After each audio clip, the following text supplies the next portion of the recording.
Marhaban! My name is Ian Campbell. This series of 6 videos is the third series in a whole set of videos explaining the basics of how to speak, read, and write Al-Fusha or Modern Standard Arabic. These 6 videos will explore how to create simple sentences, which is much more complicated in Arabic than in English. And this 5th video in the series will give an overview of how to use prepositions in sentences. So let's start with the vocabulary word. Harf jar, a pulling letter. A harf is a letter, not the letter that you would send to your grandmother, but a letter of the alphabet. And a jar is the word for pulling. Pulling something down, really, is what it means. And I'll explain why we use this particular term toward the end of the video. As I've said before, a preposition is a word that describes the relationship between nouns in time or space. You know what they are, you just might not know the word preposition all that well. Prepositions in Arabic work pretty much like they do in English, and the trick is that a lot of them don't translate one for one. With the most common prepositions, you just kind of have to learn where they're used. For some reason, prepositions don't generally translate well literally from one language to another. Never been really clear on why. But a lot of them do translate one for one, so we have a whole suite of them here. We could say bijanib is next to, you've seen this one before, tahta, under or beneath, fawqa, over or above, amam, in front of, like the imam is the guy in front of you at the mosque. 2 different words for behind that are completely interchangeable. Arabic loves synonyms and tends to do this, so wara or khalfa can both mean behind. There's no difference between them. Qabla is before, ba'd is after, and then athna or khilal can both mean during, and they're completely interchangeable as well. Some of them have a little vagueness when you translate them into English. So the word min usually is from, but it can also mean among, like among a group of students. Ila is to, in the direction of, to, or toward. Hatta, with alif maqsura, also is until, but can also be even, like I know everyone in this room, even that guy. Ma is with, but only with a person, like you're going somewhere with someone. If you wanted to say, like, I hit him with a chair, you'd have to use a different preposition, bi, which I'll get to in a second. Dakhil and kharij, inside and outside.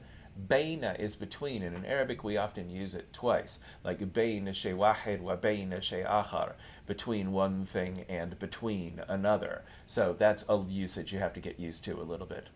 Mundhu means since in the sense of time, not since he is a professor, he makes videos all day, but since last week. Also ago in English. And then illa is except. So you should just write these down and learn them and memorize them. They're all really great and super useful vocabulary words.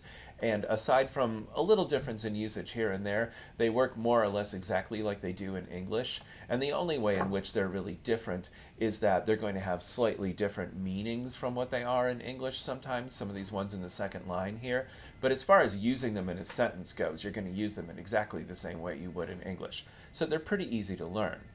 Like I said, we can learn a lot of the others through usage, and these are the ones that don't translate one-to-one very well into English. So bi and li both attach to the next word, like up here you see bi janib. The janib is the side, the bi is the bi, so bi side. We use it to mean with, like if you hit someone with a chair. We use it to mean by, in the sense like I got to school by train. And a lot of other idiomatic usages that don't necessarily translate one-to-one into English at all. We use le for belonging to, and we also use it for, F-O-R, not F-O-U-R, and we also use it for in order to as well, and a number of other idiomatic usages. The preposition an usually establishes a contrast between two things, like how far apart they are, but it can't really translate one-to-one into English at all. You just learn where it's used. Ala can mean on in the sense of like the book is on the table. It can mean against, like the picture is against the wall. But it also has a lot of other idiomatic usages, usually expressing some kind of like conflict or contrast as well. Fi, we've seen before, within or inside or in or at a particular time, and it has a lot of other idiomatic usages as well. And then inda is one that you're going to see a lot in the next video and is here for preview purposes. Inda means at or near or next to something or on you, like on a person. And we're going to use it to do to have something in Arabic. We're going to say at me a pen instead of I have a pen. But that will be the subject of the next video. You'll get to know all these prepositions really well because they're super common. They don't map one-to-one onto English, and you just kind of have to learn when to use them. There's no really good table I can give you to do this. You'll pick it up gradually as you go. It's not really that hard, which verbs go with which prepositions and so forth. I wouldn't worry about it too much. Just know that they're here, and this is kind of the general idea of their meanings, and you'll pick it up as you go along. So when we use prepositions in sentences, it pretty much works like English does, except for all of the stuff I'm going to give you in the next video, which doesn't, but you will see how that works in the next video. So I could say something like al-ustada fil maktaba, and we like to run the next word together with the preposition. So not fi al-maktaba, but fil maktaba sounds better. So the professor, there's no is here, in the library or in the bookstore. It depends on context. So the division between the mubtada and the khabar goes here, and the khabar of the sentence is a prepositional phrase, which is something I talked about in the last video. This is really, really common in both English and Arabic. We're telling you where or when something is, an essential feature of communication. So here we have the professor is in the library. Hiya laysat fil bayt. She is not in the house, or she's not at home, because we use fil bayt to mean at home as well. And then I could say ana ma asdiqai. You know what a sadiq is. A sadiq is a friend. Asdiqa is its human plural. So asdiqai. And then the hamza has to change its spelling. Please don't worry about that. You'll gradually pick it up as you go. It is by no means essential. So I'm with my friends is what we're saying here. So this is pretty easy in general, and I'm not going to belabor the point too much. The prepositional phrase gets used as the khabar or second half of the sentence all the time, and so long as you understand what the preposition itself means, these map right onto English sentences, aside from the missing is, and you shouldn't have any problem at all figuring them out. So it's very common to then take the thing after the preposition, the noun after the preposition, and turn it into a pronoun. And so I'm with them here. And what happens is the pronoun gets attached to the preposition. If I can click on that. There we go. So ma'hum, with them. Minhu, from him or from it. Alayha, on her or against her, or the ha could also stand for a grammatically feminine object, or non-human plural is feminine singular, so she could be on a bunch of cats for all we know. So ha has multiple meanings. It just doesn't just mean her, although I've got it glossed that way here. So with them, from him or from it, on her or on it, against them. This could have a lot of different meanings. Notice that the alif maksura that we end ala with changes to a ya here. So it's not alaha, like that would make sense, but it's alayha. And this is something that you really do have to get used to because it happens all the time. Putting the pronoun on the preposition, altering the spelling of one or both of them, and creating these kind of Frankenstein's monster words where it's two words stuck together like this. Arabic loves to do this, to stick two or three little words together and make one big one. And it's a real barrier to reading proficiency because you're like, wait, what the heck is this thing? Oh, it's really two things stuck together, and sticking them together has changed up the spelling a little bit. So it's a little frustrating. However, there aren't that many of them, and they happen a lot, so you'll pretty quickly get used to, oh, okay, that's ala plus hiya stuck together makes alayha. You'll see tons of examples of this, but as a new learner, if you're reading through a text and you're like, what in the heck is this word? One of the first things you might want to think about is it a pronoun stuck to a preposition? And that might help you a lot there. The preposition le before a noun becomes la before a pronoun. So lana, to us, belonging to us, or also for us. And then I just stick the e for me on the end and make it li, to me, belonging to me. And you'll see how this can get used as to have in the next video as well. amamek in front of you. So you have to learn to be like, what the heck is this word? Oh, it's a preposition, and then there's a pronoun stuck to the end. And that definitely takes a little getting used to.